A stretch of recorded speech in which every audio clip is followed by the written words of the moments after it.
Rogue One, a Star Wars story, was released on December 15th, 2016, and was directed by Gareth Edwards.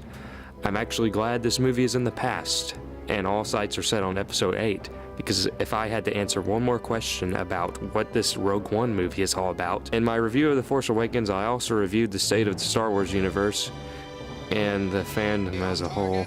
But I'm going to mostly stay on target here and just review what made Rogue One a good, serviceable Star Wars movie, whilst addressing the nitpicks people have with it, and explaining how much of a stupid idiot they are.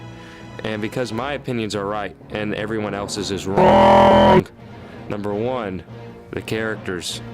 I put this as number 1 because the number 1 complaint about this film seems to be about the characters and their lack of development.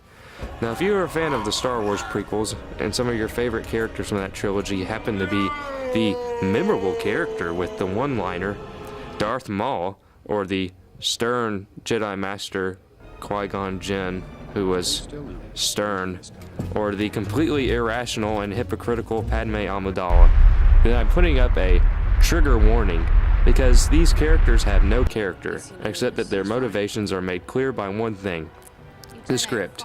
But enough about the prequels. I'm not here to bash them. I enjoy them for the most part, actually. Well, one of them. You're so beautiful. It's only because I'm so in love. No. No, it's because I'm so in love with you. It's only because I'm so in love. No. No, it's because I'm so in love with you. It's only because I'm so in love. No. No, it's because I'm so in love with you. No, it's because I'm so in love with you. No. No, it's because I'm so in love with you. So love has blinded you?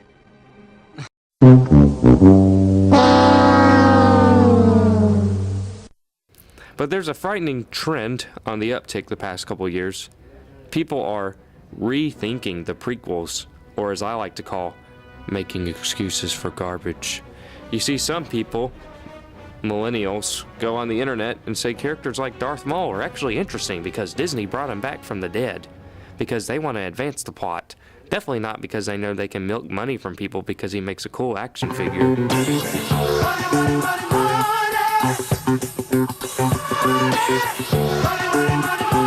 Now, these same people will fault Rogue One for having no character development.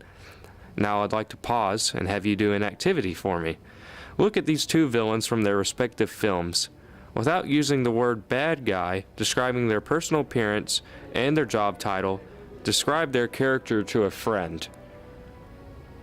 See, one is a bit more complex than the other, but I'll go into that later.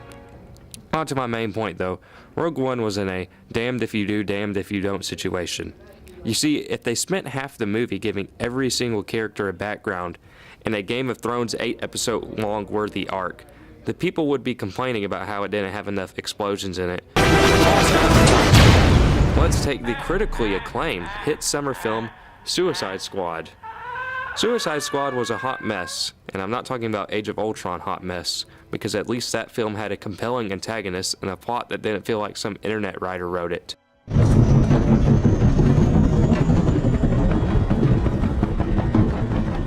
You're late. Yogata. This is Katana. She's got my back.